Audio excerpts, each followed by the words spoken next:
noches con todos. Hoy voy a tener una conversación con un miembro de mi familia, que es mi padre. Es un abogado constitucionalista, en el cual vamos a hablar de la oralidad en el proceso civil y en el proceso laboral. Buenas noches, hoy conversaremos sobre la oralidad en el proceso laboral y en el proceso civil. Nos encontramos con mi padre, es un abogado constitucionalista, y empezaremos de una vez con la conversación. Bueno, para empezar, siempre cuando alguien escucha sobre un abogado o un juez, se le viene a la cabeza, ¿no?, dos personas del derecho discutiendo, hablando sobre el tema, sobre cualquier tema que sea referido. Me recuerda mucho a una frase citando a un jurista que es Juan Morroy Gálvez, el cual nos mencionaba que el abogado debe de ir a los orígenes del proceso y dentro de este proceso debe de determinar ir más allá de la escrituralización. Esto se podría ir un poquito más yendo a la oralidad dentro del proceso, teniendo en cuenta de que la oralidad está tipificada en nuestro Código Civil desde nuestro nuevo Código Procesal Civil en 1993-92. ¿Qué nos diría respecto sobre la oralidad en el proceso civil y en el proceso laboral? Bueno, decimos que la oralidad va a ser siempre un elemento rector dentro de lo que son los procesos civiles y laborales. Pero sepamos también de que la oralidad ya estaba plasmada en leyes laborales anteriores.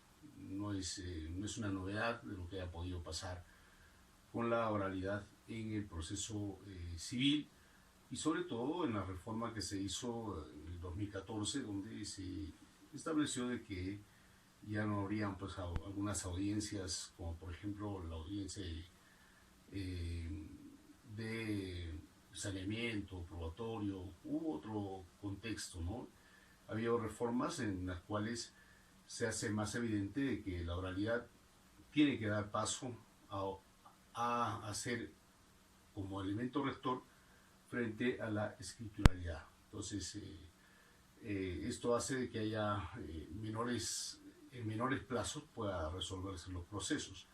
Es cierto que a partir de 1993, con la entrada en vigencia del Código Procesal Civil, hubieron ciertas reformas especiales para que la oralidad sea pues ese elemento rector y que ayude sobre todo a descongestionar los procesos en niveles antes conocidos. Antes era un poco más tedioso el tema del propio decurso de los procesos civiles y laborales. Y el proceso laboral pues es un proceso en el cual hemos visto que es evidentemente un proceso donde prima la oralidad y los plazos son más cortos, ¿no?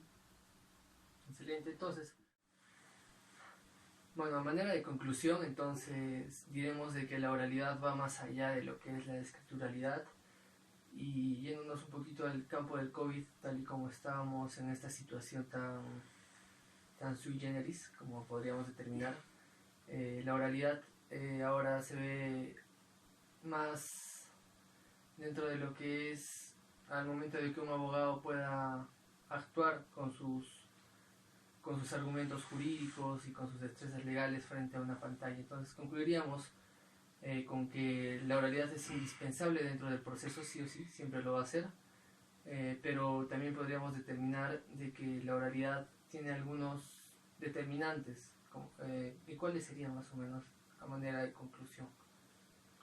Bueno, sabemos que la oralidad como principio son actos hablados, son actos en los cuales se interactúa tanto por el operador del derecho, que es tanto el juez como las partes, y que innegablemente también no solamente están ellos, sino también hay pruebas testificales, por ejemplo, que se trabaja con la oralidad. Mucho de este trabajo en la fecha y ahora se está logrando hacer más evidente con el tema de las intervenciones vía virtual.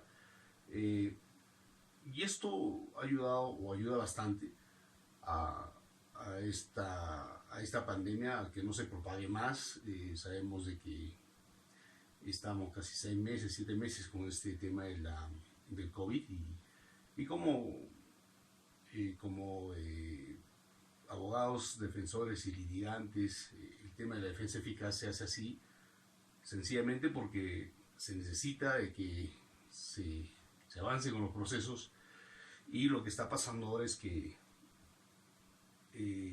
tenemos a la mano ciertos argumentos para poder hacer de que el manejo de los argumentos y de la función propia de los magistrados pueda basarse en las pretensiones dentro del esquema laboral. Sabemos de que el juez puede ir más allá, como se dice en el derecho, a una extra petita, o sea, extra pedido.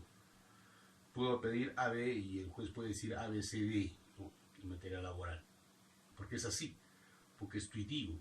En el derecho civil no, está parametrado a la pretensión y a la contestación, generalmente pasando por las defensas previas o defensas de forma.